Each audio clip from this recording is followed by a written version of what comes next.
Alright, hello, I am Romina Elizondo and I'll be doing a little character analysis on the on two of the main characters from 19 minutes, which are Peter and Josie.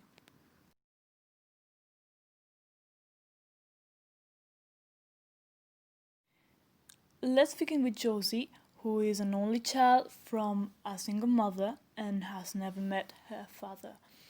I think this information is important because, as we're going to see throughout the presentation, Josie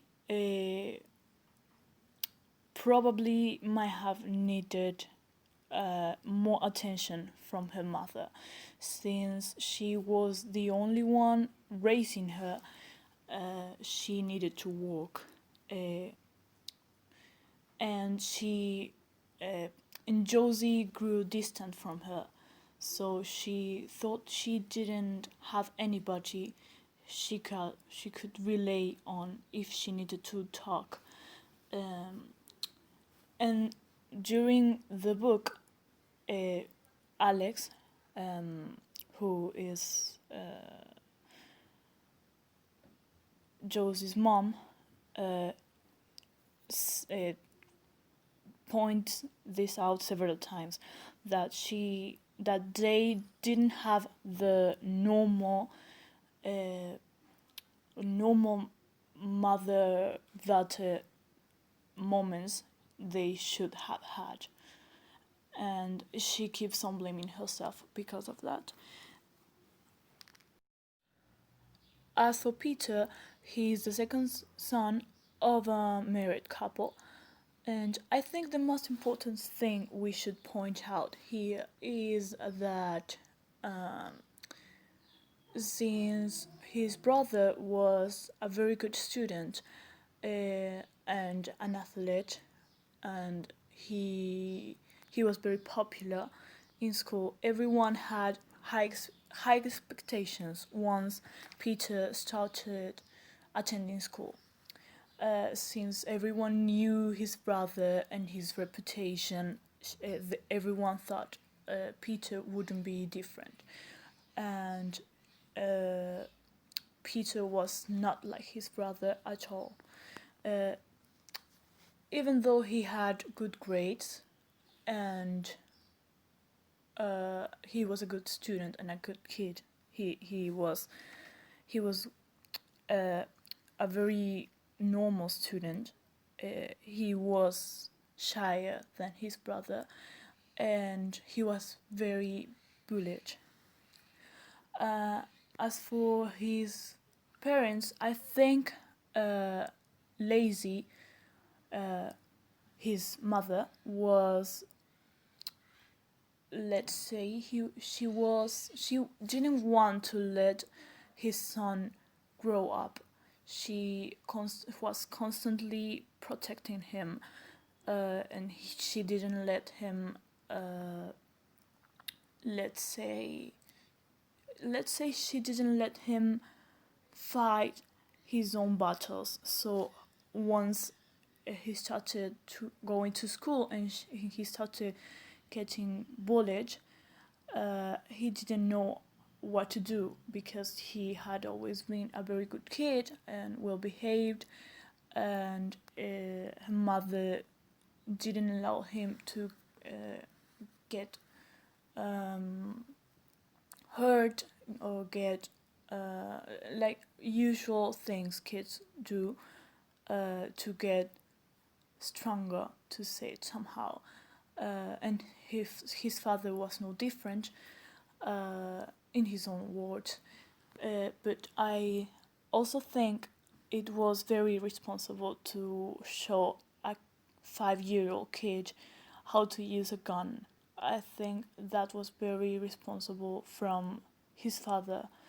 Uh, but I don't think they were absent parents like in Josie's case, but they were way too present and didn't pay attention to details, or didn't, in Lacey's case, she didn't notice she was embarrassing his son and only made things worse for him in school. Now, speaking a bit about bullying, as I said in the last slide, Peter was a constant target of bullying ever since he started attending kindergarten. Um, uh, and he was from a small town, so he didn't ever had the chance to exchange schools, for instance, to get rid of bullying, because there were many schools in his town, so he had to spend his whole school life with the same people. So the bullying never stopped because people never changed. He was attacked because of the way he looked, because he was very skinny, very small, and that made him look weak, apparently, and also because of the way he was a very tender kid. He was shy, but also very well mannered. He was a kind soul, and that's what made the bullying even worse.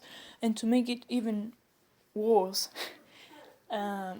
his own brother began to target him, telling people he was adopted, and he said that he was retarded, and things like that. So even his own family, his own blood, was harassing him. Once he started attending high school, he started being called a faggot or a homo because his shy personality and because of how kind he was, people thought he was gay. So he started being harassed by being called that. And also, once social media became a thing, he started being cyberbullied, which means being harassed through internet. He started getting blackmailed, or he received a ton of emails calling him names and things like that. So it was a living hell for Peter. He had been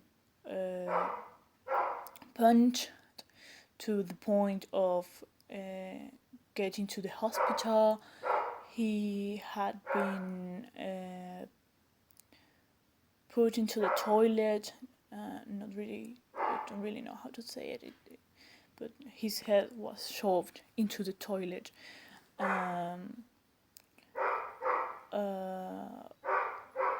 A lot of times. The only friend he had left him. We're going to talk about that later on. And he only had another friend he met through the soccer club, which was another living hell for him, attending to soccer classes. And as I said before, his mother only made it worse because she used to be very protective towards him, and that made him look even weaker to the eyes of his bullies. So yes, he had a really hard time during his school life. Now let's talk about popularity and status in school.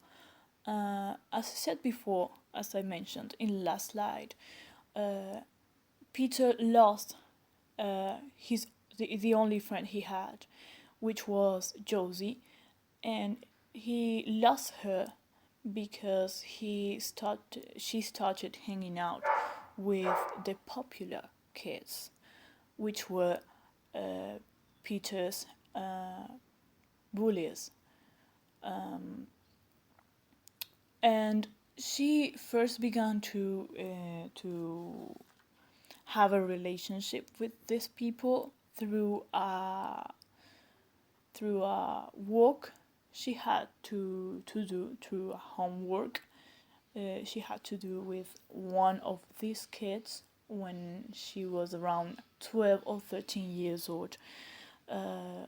She always wondered what would it be like to be a popular kid, to hang out with those kind of people, and but later on she regretted it. But at first she she felt as if she was a movie star. She liked she liked the attention the popularity came with. As in this slide, I included a photograph from a movie called Mean Girls. It's a good parallelism because the protagonist also became really popular in a very short time, and she became everything she was against of. Later on, Josie found out she was no better than the people who bullied Peter. She found out, she discovered she has left him on his own and never did anything for the bullying to stop, even though she had a relationship with the people who bullied him. She never did anything to protect him, even though she was his best friend. She also, as time passed, she started feeling as if she was just faking herself, not being really herself, not showing herself to those who were supposed to be her friends.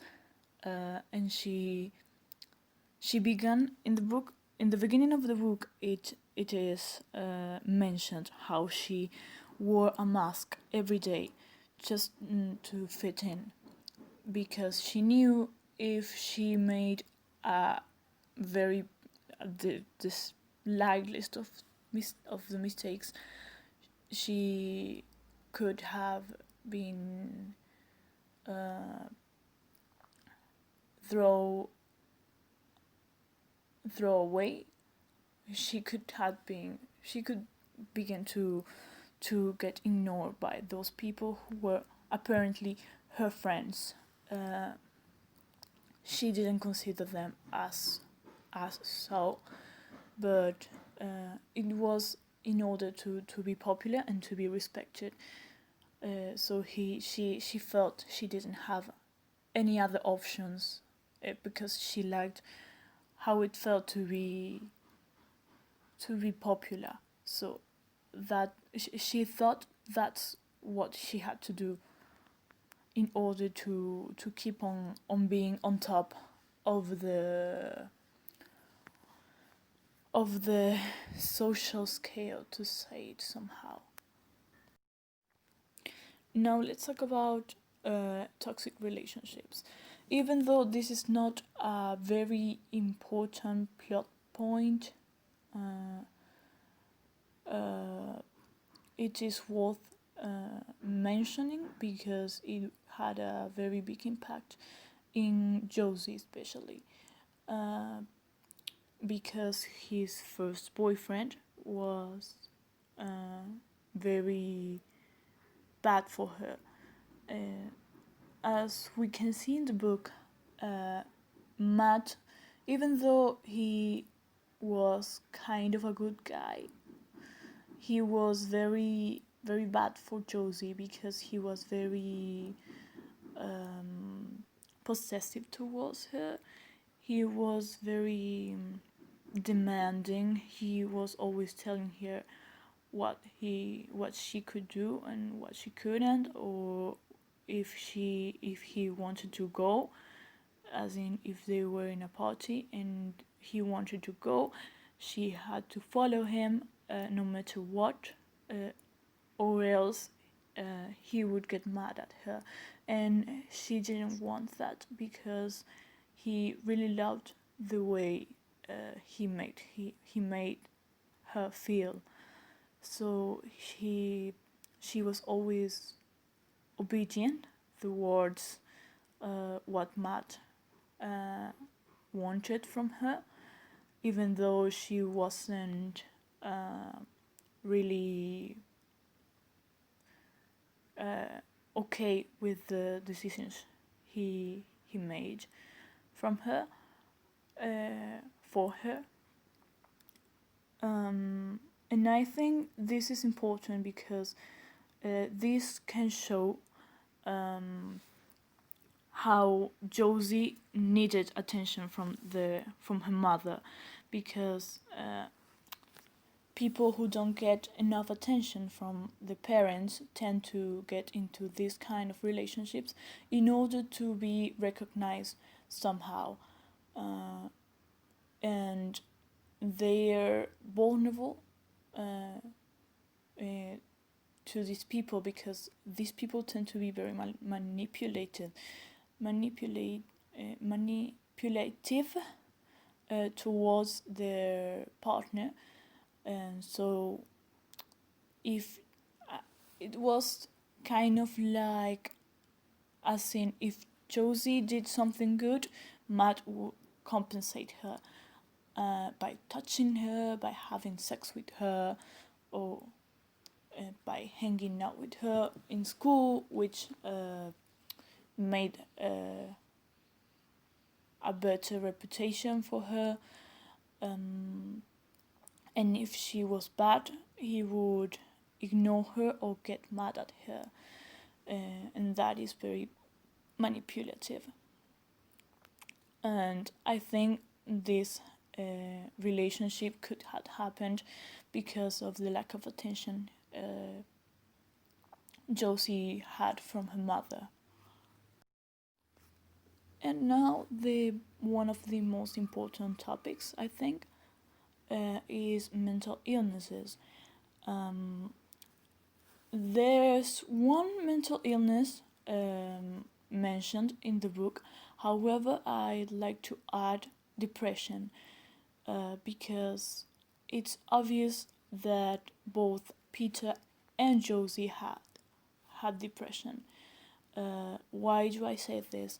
Because in the very beginning of the book, Josie mentioned that if her reputation fallen, if she stopped being popular, if people didn't like her, she was willing to kill herself.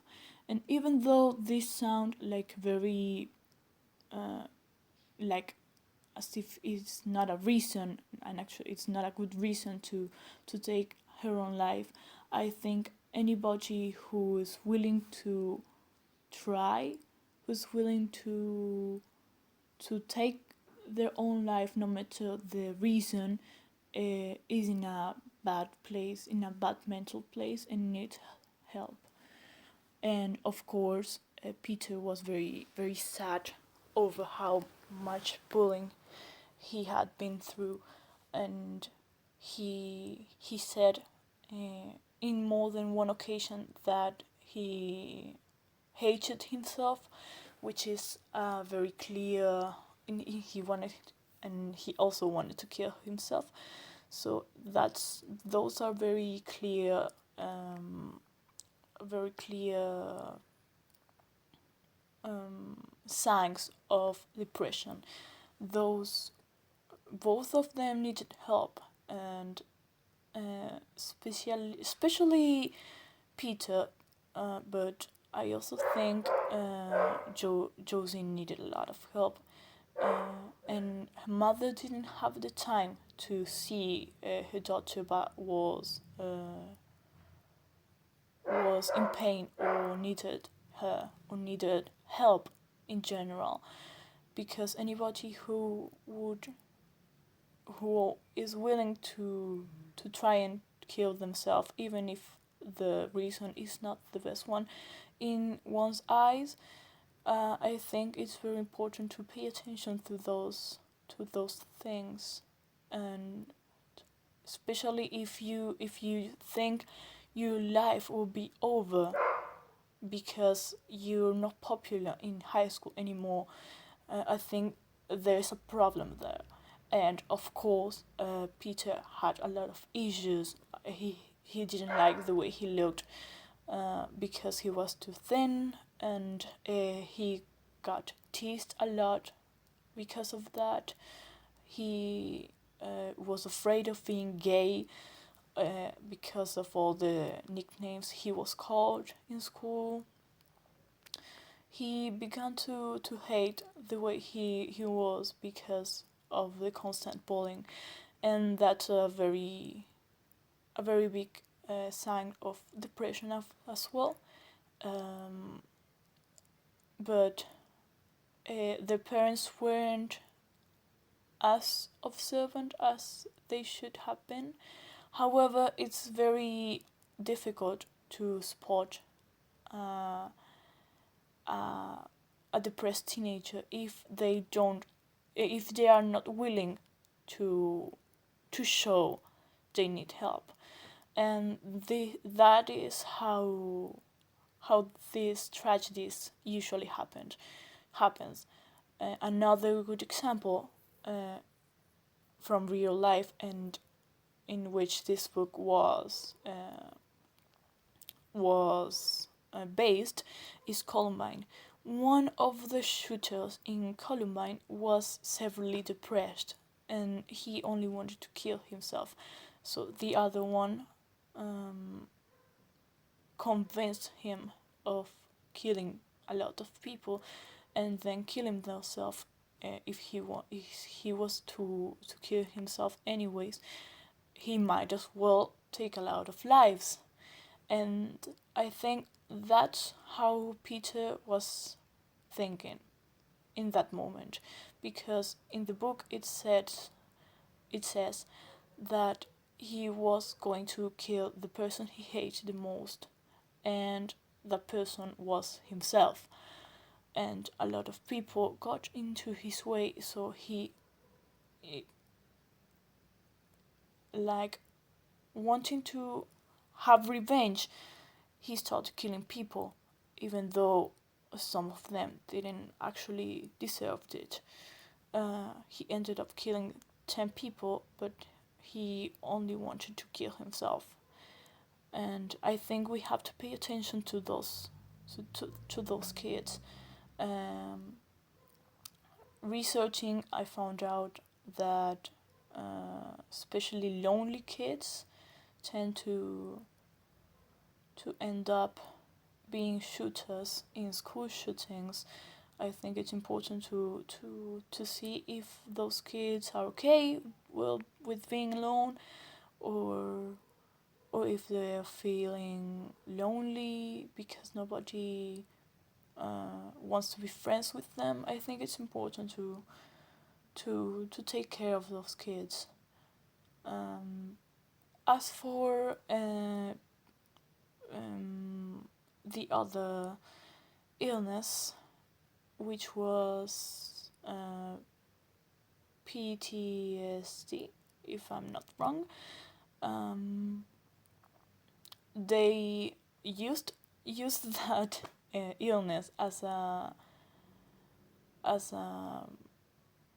to defend Peter, but I think he didn't have that, but he was more depressed because PTSD is more usual in people who had been in wars or in very big traumas. Even though he had passed through a lot of bullying, I personally think it was more a depression thing. So, in conclusion, I think the it's not the best way. I really think it's not the best way to try and seek for help. I think we ought to pay more attention to what kids are looking up on the internet, what they're searching. Uh, I think it's necessary to pay attention to those kids who don't seem to fit in, even though it's very difficult to spot a potential shooter. Um, because there's a lot of kids that enjoy being on their own or have a certain pattern. For instance, I personally enjoy stories about school shootings a lot, but that doesn't mean I'm going to shoot anybody. Uh, However, I think it's important to take in count those. I think there is a list of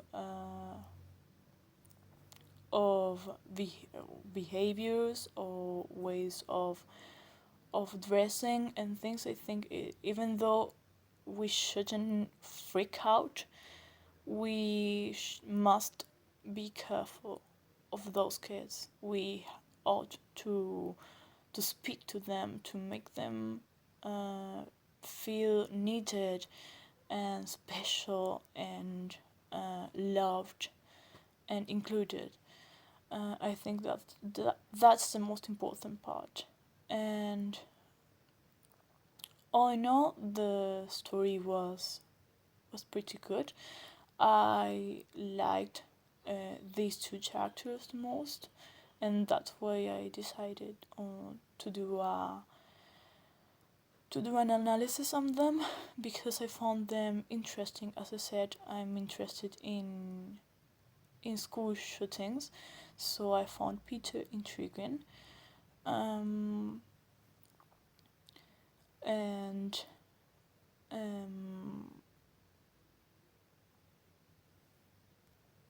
I think this kind of stories help us to reach kids for them to if they have a problem or if they need uh, some some someone older to be with him. I think it's necessary to spread this kind of stories for the kids to feel safe when telling an adult if they're having any kind of trouble, and for them to feel that they won't be ignored. Not like Peter. They will be heard, and something is going to be done for them to have a better experience in school.